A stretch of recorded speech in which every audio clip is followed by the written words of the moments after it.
Hey, thought I'd do a little quick port review for the Ninja Gaiden Master Collection on PC.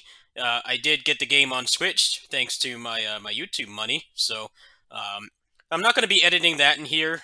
Basically, I'm just going to cover both of them. I did upload some footage of Razor's Edge last night, so if you haven't checked that out already, that will give you a pretty good uh, idea of how it runs on the Switch. On here, the performance is fine. It's mostly just that it's a very bare bones port.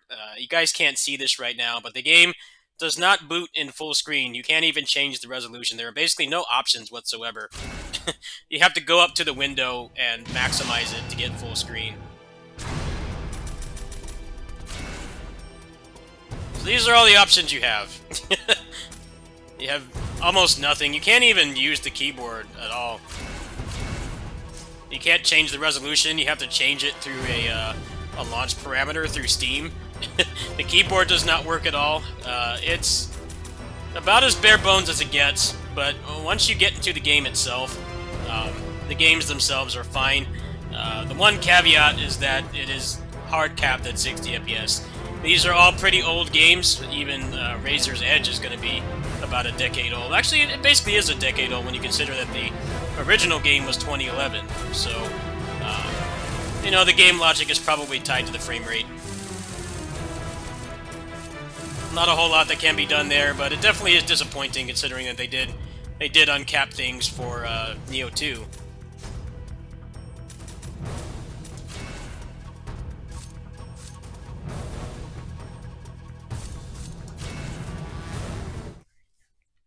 I'm not going to bother covering every game. I'm not really that great at these games. I have played them before, obviously.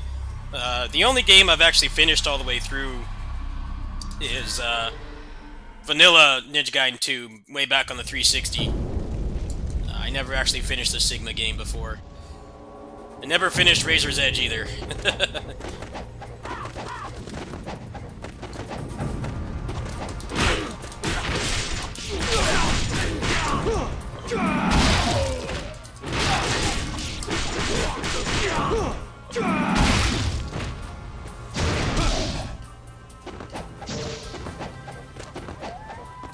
Performance-wise, the game is fine. I've seen some people say they can run it in 4K on like a 1050 Ti. So that part of the game is fine. It's mostly just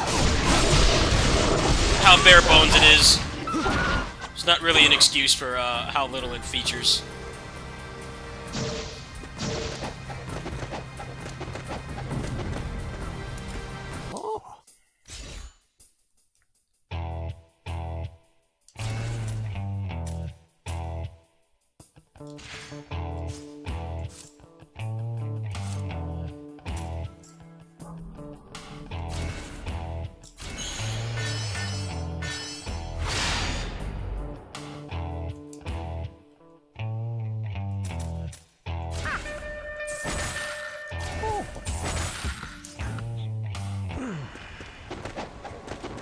Also, for those of you who are hardcore into these games, they do not have the original version. So there's no Vanilla 2, there's no Vanilla Ninja Gaiden, there's no Ninja Gaiden Black.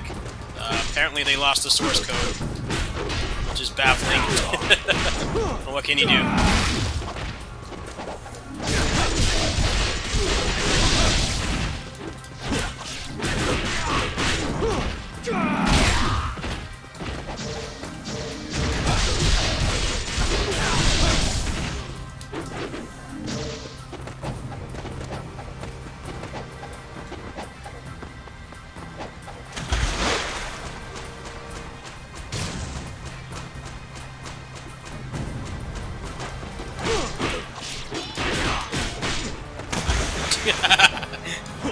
Satisfying dunk there.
So all the games are functionally the same. If you've got anything resembling a good computer, they will run fine.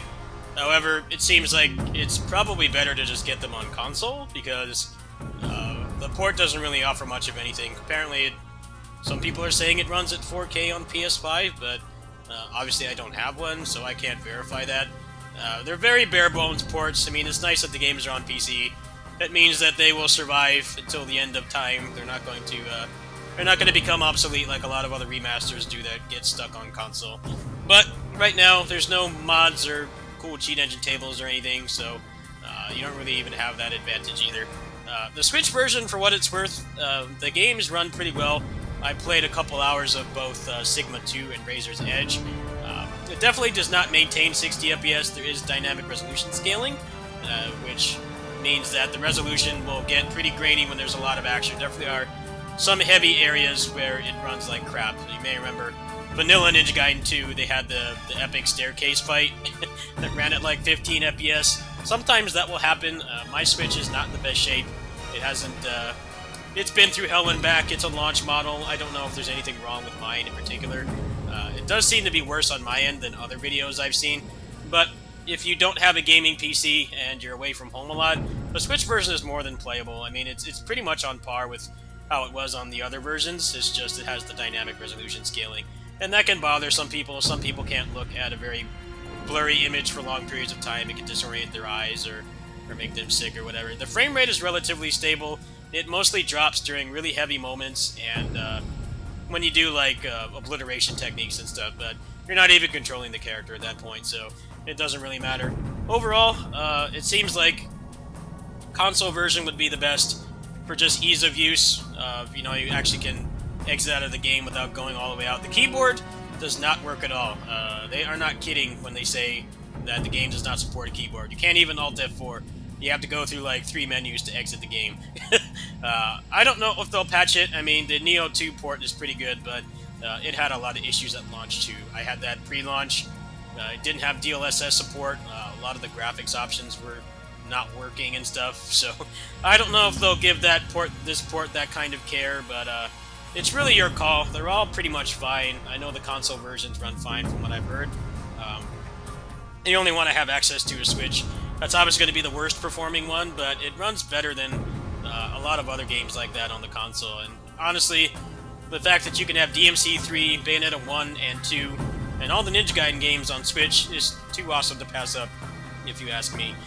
If you're looking for stuff like Neo 2, which has a lot of cosmetic mods, there's been some gameplay mods as well that I haven't touched yet. I would say wait. I mean, it's the same price on every platform, so I'd recommend just buying it on the platform you use the most. Anyway, hope that helps. I won't bother putting up footage of the other 2 games because performance-wise, these ports are fine. It's just that they're very bare bones and lacking, and it feels like they made these ports in like a week compared to stuff like Neo 2, where they obviously put a lot of work into that port. And, it paid off. That port sold well. Here, everybody is understandably complaining. There's been a bunch of other crappy console ports recently. I know the No More Heroes games got ported to PC recently, and those are apparently as bare bones and lacking as this is. So people are tired of it, but at the end of the day, it's really just whichever one you want to play on the most, and you know, if you care about mods that may or may not ever happen. Thanks for watching.